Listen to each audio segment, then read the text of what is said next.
د حج د احکامو د شروع کېدو نه وړاندې څه بعضې څیزونه دي کېدای شي ډېر ملګري پکې داسې دي چې د هغوی اول ځل نو هغه ټکي د هغې نومونه او د هغې پېژندل موږ له پکار دي. نو د ټولو نه اول د مکې مکرمې په ښار کې چې کوم غټ جومات دی او د ټولې دنیا د مساجدو نه لوی جومات دی،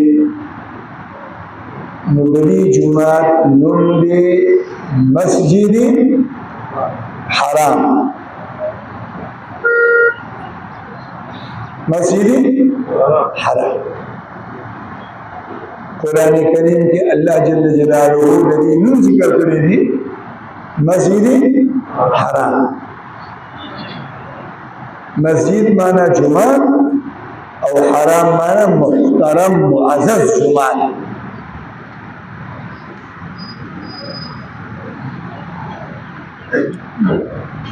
دویم نمبر د دې جومات په منځ کې چې کوم میدان دی خالی ځای دی ګراوند دی د دغه میدان نوم دی مطاف. دې ته څه وایي؟ مطاف. نوم یې مطاف دی او معنی یې څه ده؟ مطاف معنی د طواف د کولو ځای. نه خلک طواف دغه ځای کې کوي ځکه دې میداني ته څه وایي؟ مطاف.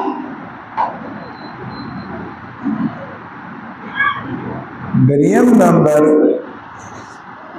د دې مطاف په منځ کې چې کومه کوټه ده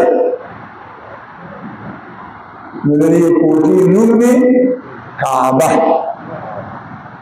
دې ته کعبه وایي. بل نوم یې د بیت الله او بل نوم یې وليطوفوا بالبيت العتيق. البيت العتيق دا د دې کعبې نوم دی.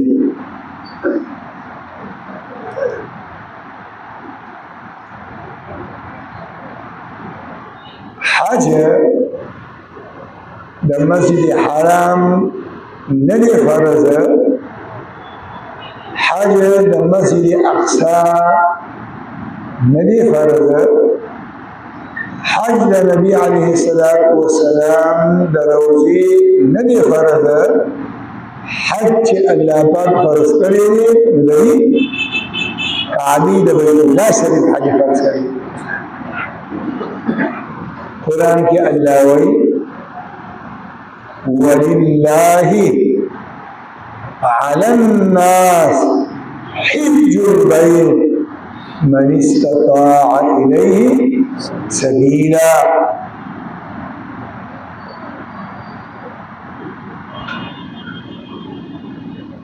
الله دې موږ تاسو ته په زندګۍ کې بیا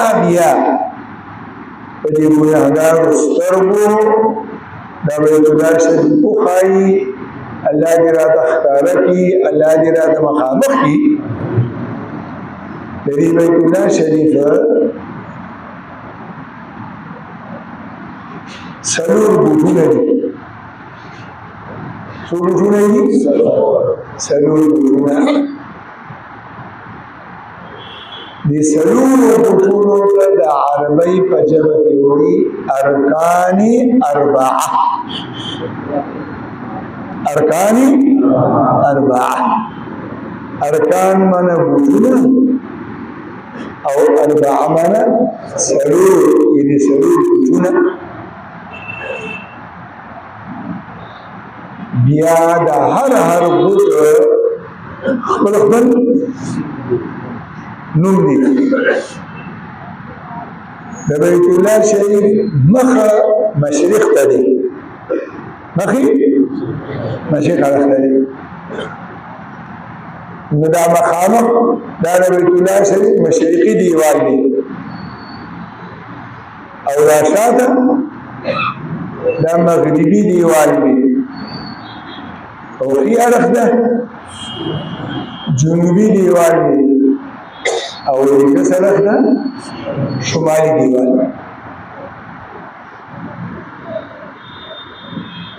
او بیا دا څلور واړه دیوالونه چې کم ځای کې سره یو شوي دي، دا هغه څلور جوړ شو.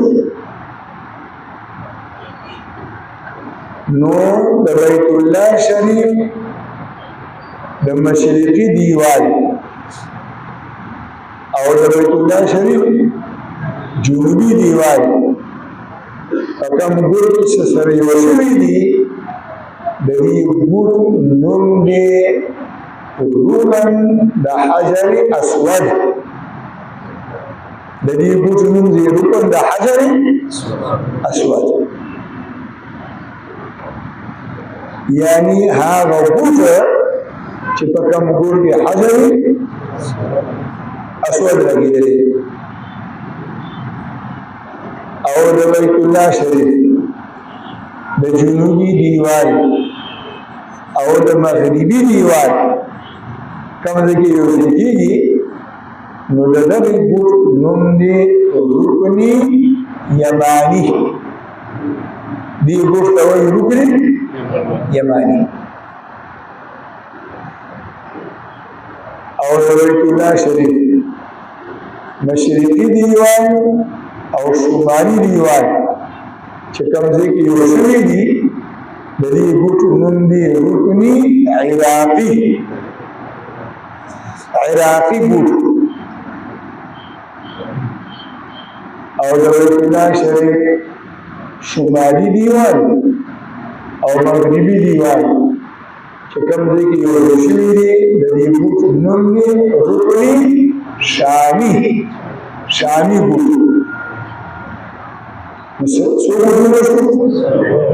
رکن د حجر اسود، رکن یمانی، رکن عراقی، رکن شامي.